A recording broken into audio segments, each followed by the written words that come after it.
extraordinary scenes in Parliament. Yeah. May I start this morning by saying, start with the positives. Yeah? What we witnessed in the Parliament on Tuesday into Wednesday morning was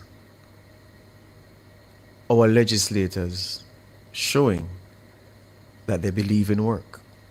I know sometimes, people glibly speak about the politicians and, as my granny would put it, being scarce of labor. Yeah? But they worked last night into this morning. Well, yesterday afternoon into this morning. Yeah, 11 hours. They sat there and they went clause by clause. May I make special mention? I mean, the people on the government side, Minister Morgan, who had the duty of piloting the bill clause by clause, and the House Leader, Floyd Green, the Prime Minister prominent, of course, Minister Samuda, given the environmental aspect of Narra, had to make several interventions as well. On the opposition side, if you isolate the noise and set it aside, I saw last night, yesterday afternoon, into this morning, a reflection of why I've always had time for Mark Jefferson Golding.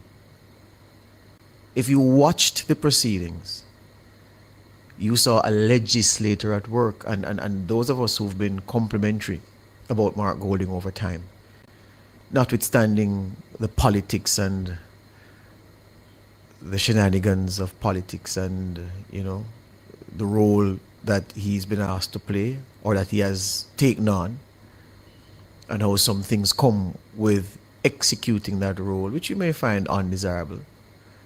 Notwithstanding that, well, set that aside.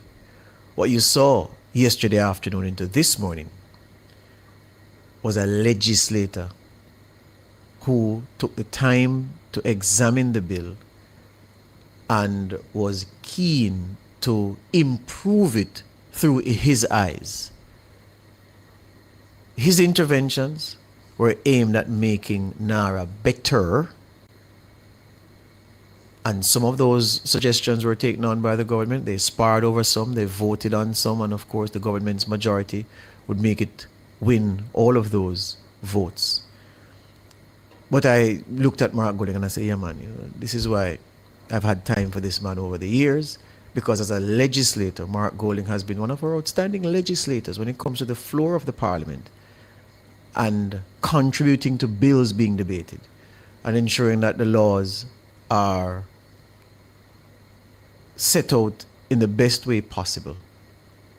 He's done a lot over time, and I think he did himself creditably well during that marathon sitting. The Speaker of the House. Everybody knew the Speaker would come under pressure because of the stance of the opposition on Narra. And many things can be said about Narra. I attempted last week to boil down Narra for you. And I remind you that in boiling down Narra, it boiled down to, in my view, a simple thing. Narra works and the people benefit. Well, if Narra works, the people benefit. There's no two ways around that. And if the people benefit through Narra working, then the JLP is fine going into a next general election. It's as simple as that. Which means the opposite is true. If Narra doesn't work, the PNP will say, see, they couldn't build it back better. They've wasted money. The legislation was bad to start with. The structure was bad. Put us in charge to get this thing done. And that's what will happen. Narra works, the JLP stays. If Narra doesn't work, the PNP come in. As simple as that. And so you have this tremendous pressure around Narra. And in recent days, we've seen an alliance of 28. And I don't know, we were talking yesterday in our production meeting about how they came to 28. Because they could have just called some organizations, but you call the organization, they list the members of the organization as also being parties to it. So swell the ranks. Look at us, it's 28. It's call it an unholy alliance, but leave them for now. Their time will come. So Juliet Holness would always be under pressure in the House. And she came under pressure. And she was very patient, I thought. Very patient. Up to the point where Dr. Brown Burke's senses took leave of her head.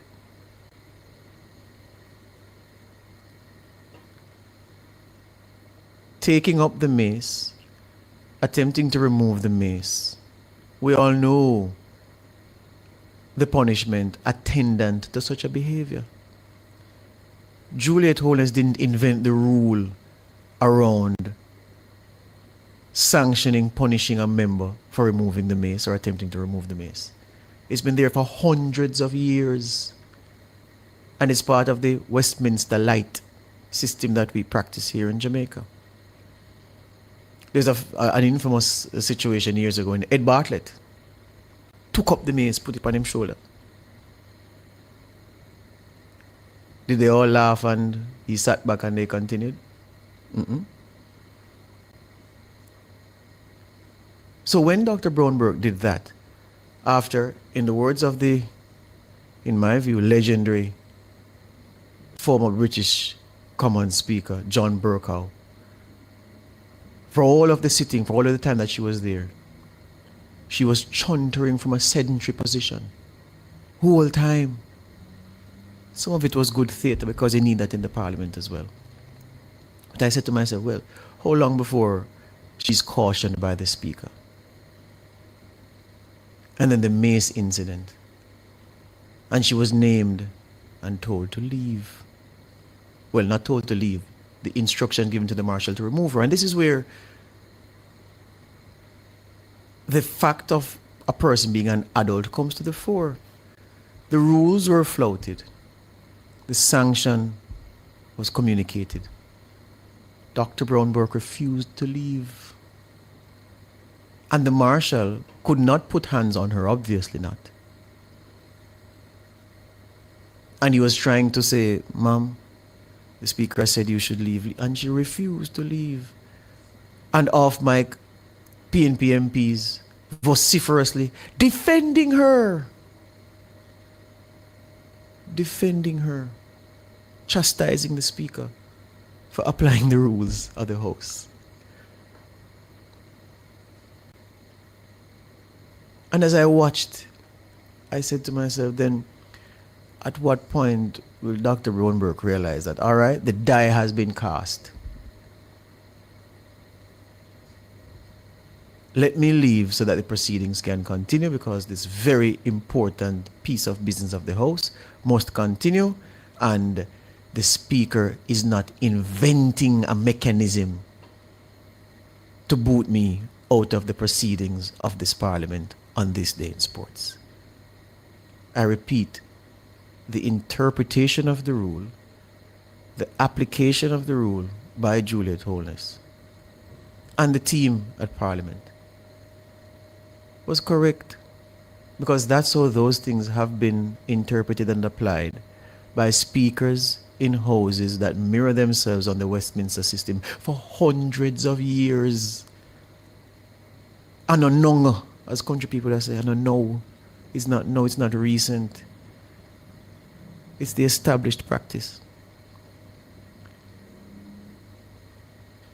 And I don't know how the wagons could be circled in that moment by the opposition, forcing the suspension of the House. The speaker leaving in a huff to go into the bowels of the parliament, being retreated to her office. At one point when the suspension was in effect and I saw Dr. Brown Burke go in that direction, I hoped, well, you go around there and say, Speaker, no disrespect, ma'am. Maybe that's what happened, because we don't know. And then when they reconvened, she wasn't there.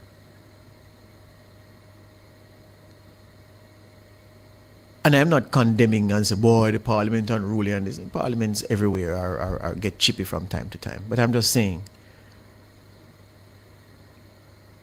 what will the PNP as a parliamentary group say if, when they return to government, an opposition member for some reason is named and told to leave and they refuse? On what grounds will you say that they should abide by the rules? Even beyond that, what's the PNP's position on rule abeyance?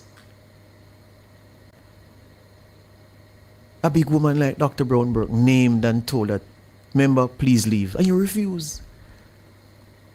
And I couldn't hear clearly what they were saying, but it didn't appear to me as if anyone was saying, all right, Angela, come, may you walk out. And no, they stood there defending it. Defending it. Now, something that may have missed those who were watching. It may have been after 1 when the speaker said that today's sitting of the PAAC, that's the one Bunting chairs, Julian Robinson chairs the PAC, Bunting chairs the which way it go again? PAAC is, I think it's PAC, that's Bunting. Julian. That's Julian, so PAAC is Bunting. So the PAAC is supposed to meet this morning. The speaker says, given that the parliamentary staff have been here from early on the afternoon of Tuesday. This is not Wednesday morning after 1, This morning after 1, or a few hours ago. Given that the parliamentary staff have been here from early Tuesday, and given that they are still here, they are asking that the PAAC meeting be postponed because of how long they've been here. They've not reached home yet. And clearly to, people have to travel and everything and to come back and to get, so postpone it. We were told, based on the exchanges in the House, that the chairman said no, he's going ahead with the PAAC. And guess what? He wasn't in the parliament at that time. Him did gone. So the poor parliamentary staff who stood and worked or sat and worked while the people who are running the committee gone, take a 5 or rest or whatever, were told that they have to come back this morning for PAAC. And I think that's unfair. I think that's unfair. And I don't know whose purpose it serves to want to be seen to, the business must get done. That wasn't the attitude when the disruption was caused by one of your members. And if the chairman of the PAAC is so adamant that the work must be done, why were you not in the House all the way to the end, like the people you're asking to return this morning to carry on the business of that committee? So, we need to set better examples. And we need to be fair to people.